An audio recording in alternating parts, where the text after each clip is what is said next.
Hi, everyone. Good afternoon, good evening, and thank you for logging in and tuning in to join us on this very special program. I wish it could have been under better circumstances, but it is a rather unfortunate situation that brings us here together. So we heard, or there's been rather news, as was announced on the Equinox 8 p.m. news yesterday, that a journalist who has been in detention since the 2nd of August 2019, Samuel Wazizi, is dead. And the claims say that it is alleged that he died at the Yaoundé military hospital from wounds that were inflicted on him when he was detained. So we've got different sources saying that, yes, he is dead, but we've also had news from his lawyer who said he was very surprised to find out that Samuel Wazizi was, on the 8 p.m. news that he was dead, because he himself had just been on the Equinox TV program at 6 p.m. to discuss this issue on what they were doing regarding releasing Samuel Wazizi.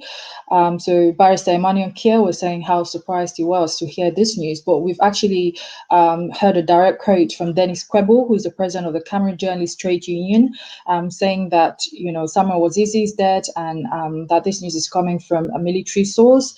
But then we hear Jude Viban, who is the president of the Cameroon Association of English-speaking Journalists, who is saying we still have to wait until we to hear from the law. And Barrister Emmanuel Kier, who is insisting that they still have a hearing on the 9th of June, which I think is next Monday, to try and confirm whether or not Samuel Wazizi dead. They still intend to table a habeas corpus until the state or the military releases his body.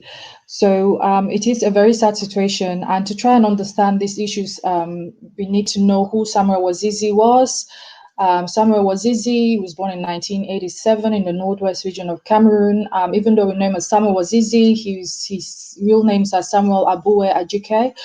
And he left the northwest and later moved to the southwest region, where he settled in Muya. And Muya is where he did his farming activities, which he's very passionate about agriculture.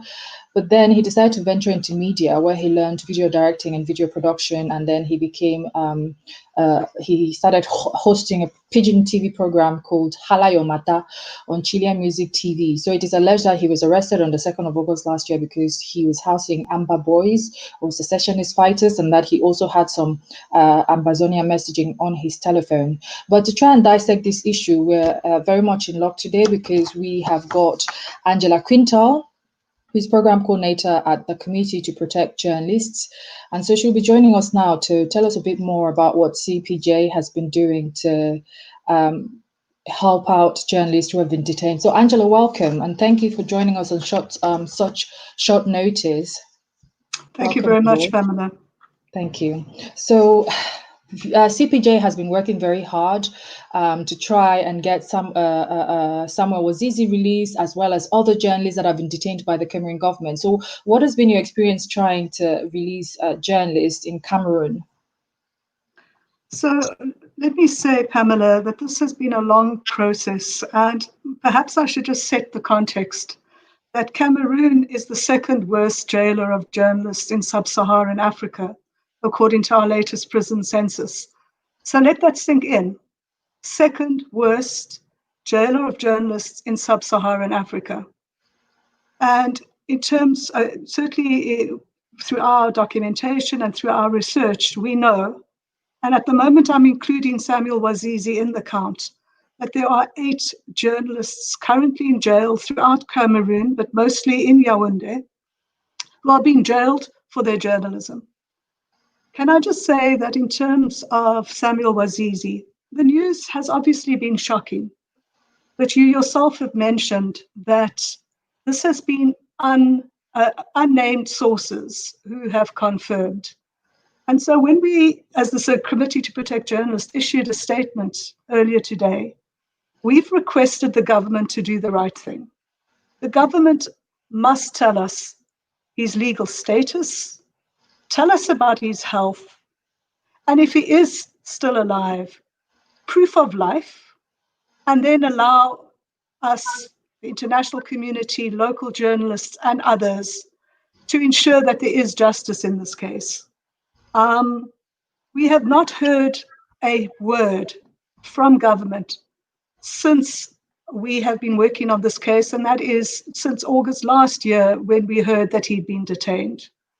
And certainly after he was handed over to the military by the Buya police to the 21st Motorized Infantry Battalion, he has been held incommunicado, and his family, his lawyers, his friends have not had access. And that, frankly, is appalling. And so when we hear news like this, we are obviously cautious because we want the government of Cameroon to tell his family in particular, because it is incredibly cruel that the government has not used the opportunity, and in court, because it has been a long process in terms of both habeas corpus applications, has not found in itself to be able to tell Samuel Wazizi's family whether he is dead or alive. And so our appeal today is for the government to finally break his silence and tell us, is Samuel dead? Is Samuel alive? And then let us move forward on how we will ensure that there is justice in this matter. So, Angela, tell us, what does this mean for press freedom, not just for Cameroon, because we're seeing an increase in a lockdown on journalists, people reporting on very important stories that are affecting citizens within those countries. What does this mean for press freedom? So I think that what we see for press freedom, and ultimately, it is, let me just dispel the issue that this is just a matter for journalists, right? When you have press freedom under threat, as you do have in Cameroon and elsewhere on our continent and indeed the world, it is ultimately the public that is the loser, because citizens and the public have a right to information, and they're getting information from journalists, and they have the right to have diverse information. So when you see what has happened, both in Cameroon and elsewhere, when you see the sort of repression against the media, against journalists, there obviously is a chilling effect on the right to free speech, on media freedom. And then you see, if journalists aren't being jailed, as we have seen, you have other journalists who are obviously, and rightly so, do feel fearful. And so you see self-censorship. And then again, as I say, ultimately, that important information that people need, and particularly let's talk about now in a time of COVID-19, when there is so much misinformation out there, that the public does need accurate information. When you see that journalists are being targeted either, for assault, for they're being arrested, they're being charged with false news, all of that, it just sets an environment for repression and for a government to ensure that it continues to subjugate its citizens. Indeed. So what exactly, because we just want to understand, because CPJ has been working in various countries, so there must be a procedure or a process that you follow. So what exactly has CPJ been doing to get involved and to try and find a resolution to these kinds of problems? How do you work with governments? So it is important to have a relationship with government, but let me say that CPJ's advocacy, first and foremost, is based on our research. Our research is incredibly meticulous. We need to ensure that when we go out there publicly, we have the information that can support our requests. So a lot of it is research, and you will see from our website, cpj.org, that we document a lot of violations. And frankly, there is many, many violations throughout the world, so we can't be everywhere to do that, all right? So we work with other partners. And so let me again use Cameroon as an example, because obviously we're talking about Samuel Wazizi. CPJ is a small, non-profit, independent organization, all right? We're an organization of journalists for journalists.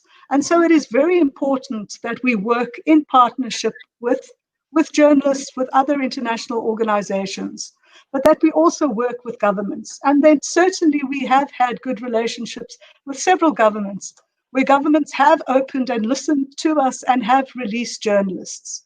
I can say that for a brief time, and I joined CPJ in mid-2016, that at least in interacting with the government of Cameroon, there was a to and fro. We were able to talk to each other. They would take my calls, I would listen. But we have seen a hardening of attitudes over the months, and we have had absolute silence from the government. So it makes it very difficult to have the sort of direct advocacy that is necessary. And so But I'm saying, why do you think that is? Why this hardening of attitude? What changed, in well, your opinion? I think that often when governments feel that they are under siege, they turn on themselves. We do know, of course, that there is a conflict and that things have deteriorated. And instead of seeking solutions, it appears that the government of Cameroon uh, prefers the hardline approach. Um, but let me just say that in addition to what we did with local organizations, supporting lawyers, using diplomatic channels, using the United Nations. So, for example, even in Samuel Wazizi's case, we have petitioned the United Nations Working Group on Arbitrary Detention. We have tried as far as we can to use all the avenues that are open to us to find out the truth, and then also to push for the release of journalists who are in jail, but also just in terms of supporting journalists who are caught in the conflict. And let me say that it is not only government that has targeted journalists. Unfortunately, some of the separatists have done the same. And so we have had journalists who've been abducted. So really, journalists are caught between both sides and are finding it very difficult and are working under enormous danger and stress in a situation where it's very difficult even to operate given the economic challenges that journalists face. Exactly. And so it's tough, but it is also important for journalists in Cameroon to know that there is international solidarity, that this is not a case, as a former minister in Cameroon told me, where well, in fact, he said to me that we had made a nobody, a journalist that had been in jail, in detention for a long time. His name is Ahmed Abba. That through our advocacy, we had turned him, the minister called him a nobody. He said we had turned a nobody into a somebody. And that is where the Committee to Protect Journalists believes is our strength. Yeah. That we are there to fight for local journalists who may not be known the world over. But once we get involved and once we're able to put those partnerships together and once we're able to advocate, as we do in international fora, at the African Union, at the UN, globally, at the Commonwealth, that we are able to say that this journalist is important enough for the world to stand up and take note and to act.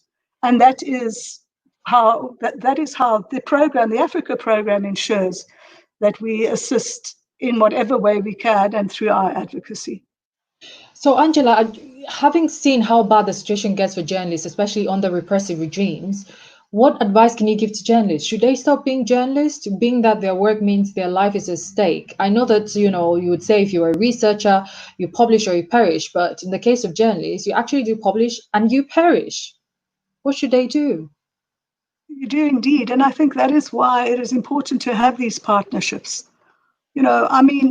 We have had journalists throughout the world who have actually been detained by governments, who have later been released and have become presidents themselves. People choose how they want to handle their profession. And I'll be the last one to say to a journalist, you must continue and put your life and the family of your family's life at stake, right? I'm not going to be that stupid. But I do know that by far the majority of journalists who are doing their jobs and are doing this in Cameroon are committed to the truth, to finding the truth, and however trite it may sound, of holding power to account.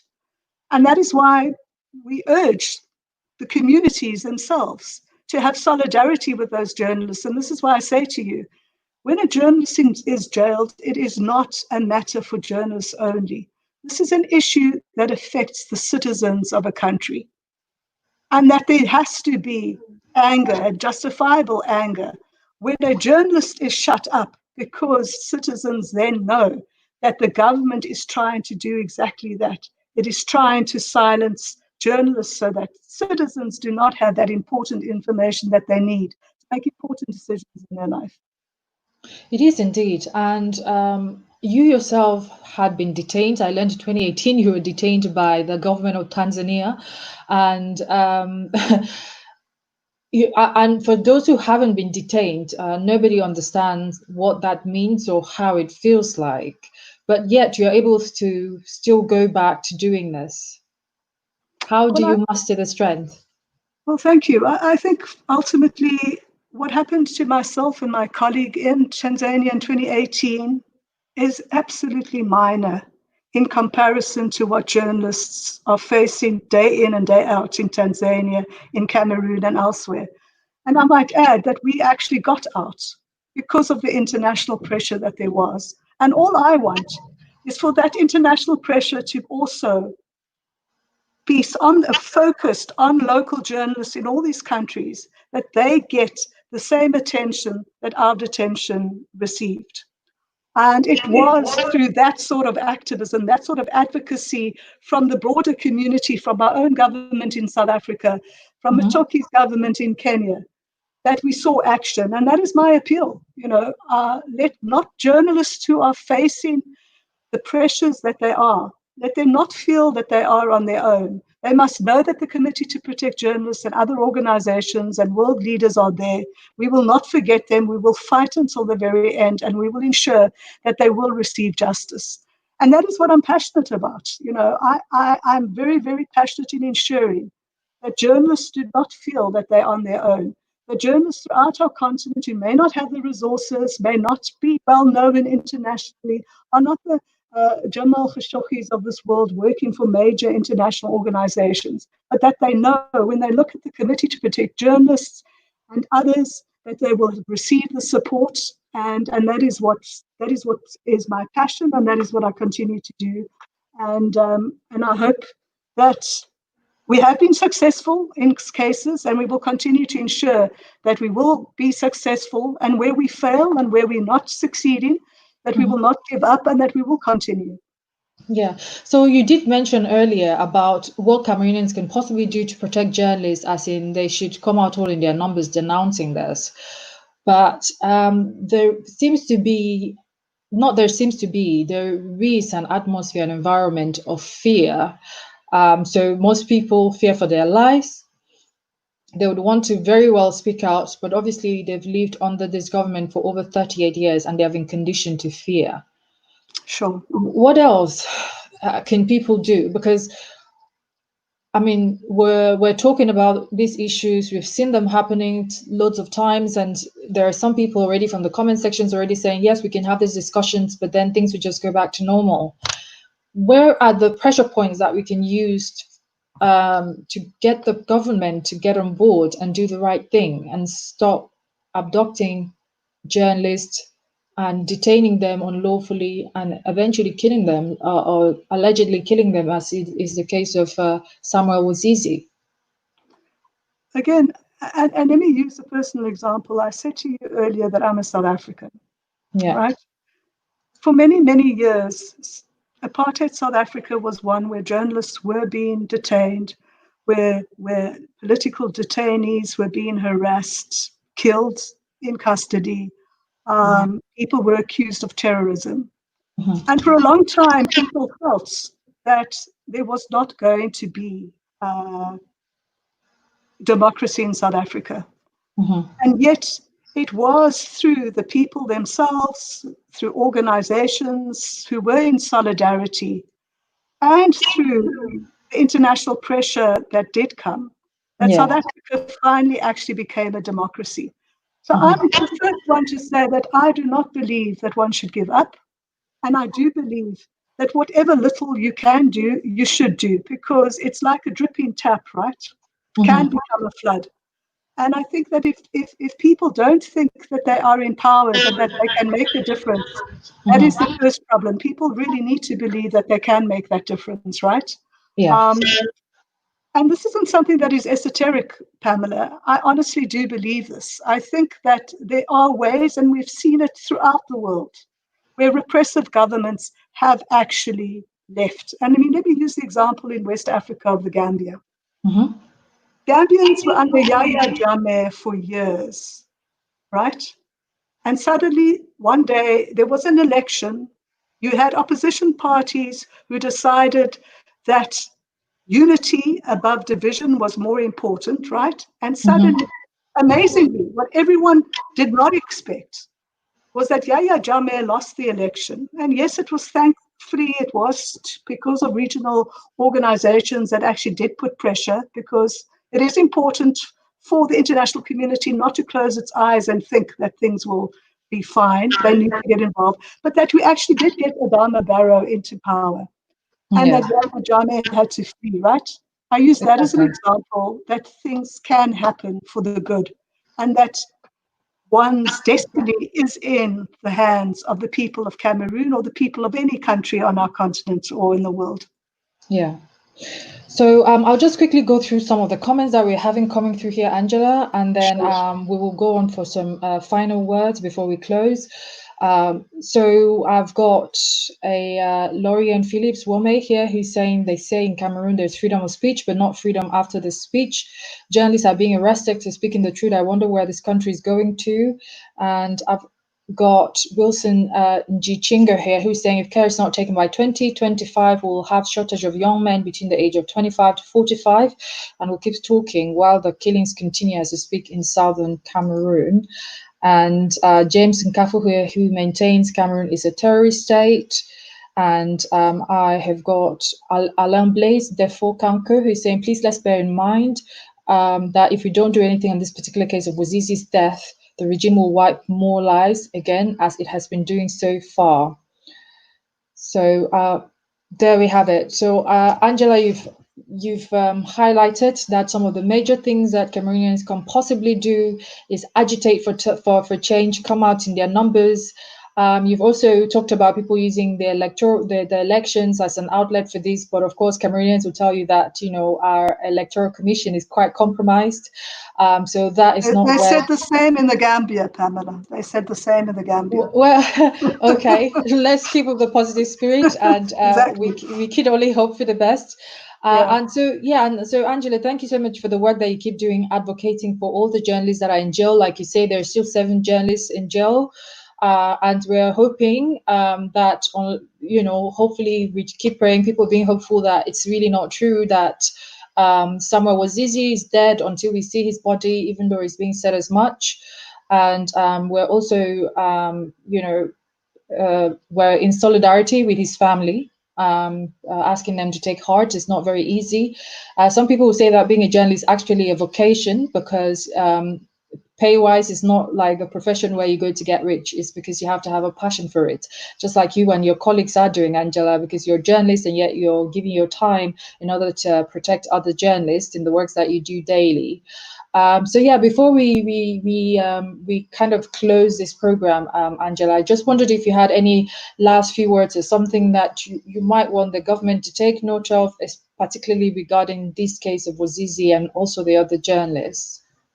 So my appeal is what I said in our statement today, is for the government of Cameroon to tell us whether he is dead or alive, so that there may be closure, but that there can also be accountability. Okay. I think that we, as I said, we have other journalists who've been murdered, and there has been impunity in their cases. And I use Bibi Ngota as a perfect example. But we also have journalists currently in jail who have been held in pre-trial detention for far too long. And I use the example of Wawa Jackson Mfor, who in April, it was 2 Yeah. years that he had been held in pre-trial detention. I use the example of Paul Chota, Yeah. who is still sitting in Kondengui Principal Prison.